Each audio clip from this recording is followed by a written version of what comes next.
Hey, what's up, guys, and welcome back to my reading journey. Hope we're all doing fine.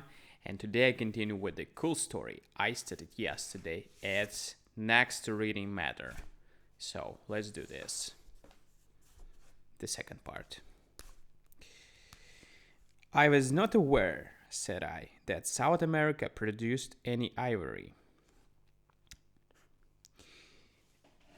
There you are. There you are twice mistaken, said Judson Tate, distributing the words over at least an octave of his wonderful voice. I did not say that the country I spoke of was in South America. I must be careful, my dear man. I have been in politics there, but even so, I have played chess against its president with a sad carved from the nasal bones of the tapir. One of my native specimen of the order of Perissodactyla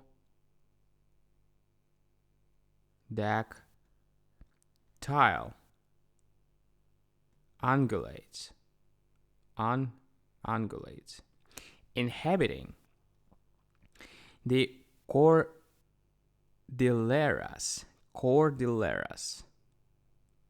which was as pretty ivory as you would care to see. But it was of romance and adventure and the ways of women that I was going to tell you, and not of zoological animals. For 15 years, I was the ruling power behind all Sancho Benavides, the royal high thumbscrew of the Republic. You've seen his picture in the papers, and mushy black man with whiskers like the notes of a Swiss music box cylinder, and a scroll in his right hand like the ones they write birth on in the family Bible. Well, the potentate, used to be the biggest item of interest anywhere between the color line and the parallels of latitude. It was three throws horses, whether he was to wind up in the Hall of Fame or the Bureau of Combustibles.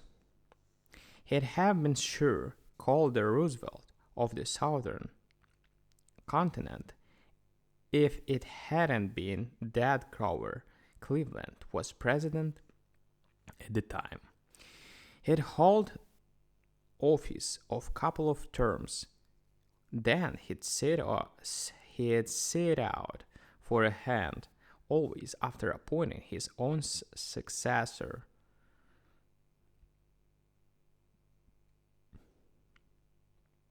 For the interims. But it was not Benedict's, the liberator, who was making all this fame for himself, not him. It was Judson Tate. Benedict was only the chip over the bug. I gave him the tip when to declare war and increase import duties and wear his state trousers. But that wasn't what I wanted to tell you. How did I get to be it? I'll tell you, because I'm the most gifted talker that ever made vocal sounds since Adam first opened his eyes, pushed aside the smelling salts, and asked, "Where am I?"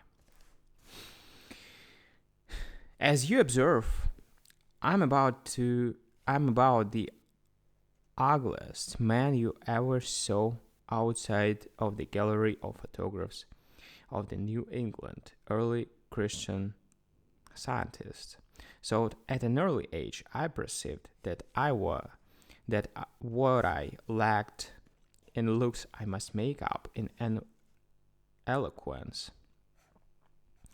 Eloquence. That I've done.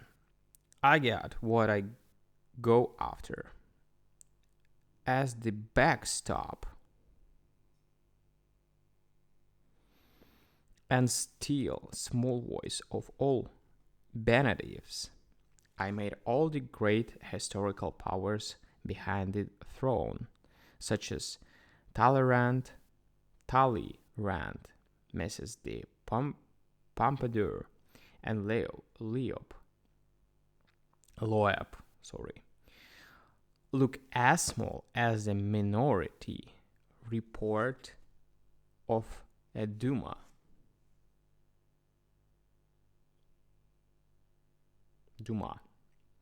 I could talk nations into or out or that harangue armies to sleep on the battlefield, reduce insurrections, inflammations, taxes, appropriations,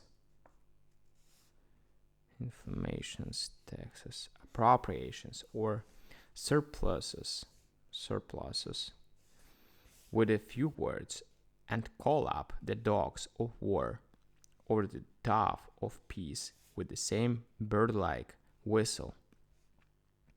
Beauty and epaulets and curly mustaches and crescent profiles in other men were never in my way. When people first look at me, they shudder. Unless they are in the last stages of angina pectoris. They are mine in 10 minutes after I begin to talk. Woman and man, I win them as they come. Now, you wouldn't think woman would fancy a man with a face like mine, wouldn't you? Oh yes, Mr. Tate, said I. History is bright, and fiction duel with homily men who have charmed women. There seems... Pardon me, interrupted Judson Tate, but you don't quite understand. You have yet to hear my story. Fergus McMahon was a friend of mine in the capital. For a handsome man, I'll admit he was the duty-free merchandise. He had blonde curls and laughing blue eyes and was featured regular.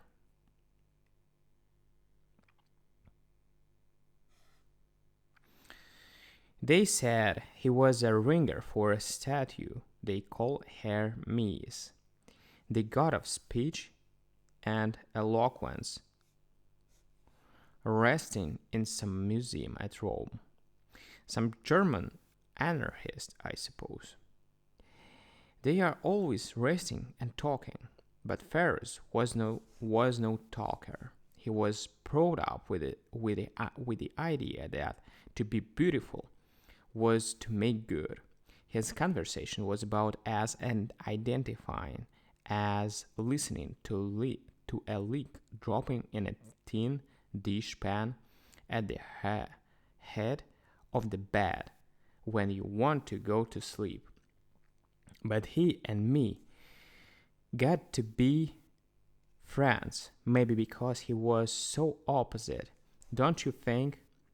Looking at the Halloween mask that I call my face when I'm shaving seemed to give Fergus pleasure, and I'm sure that whenever I heard an feeble output of throat noises that he called conversation, I felt contented to be a gargoyle with a silver tongue. One time I found it necessary to go down to this coast town of Oratama to straighten out a lot of political unrest and chop off a few heads in the customs and military departments. Fergus, who owned the ice and sulfur match concessions of the Republic, says he'll keep me company. Alright, guys, we're gonna continue tomorrow with the third part, and not gonna say you goodbye, but bye. See you tomorrow. Thank you for joining.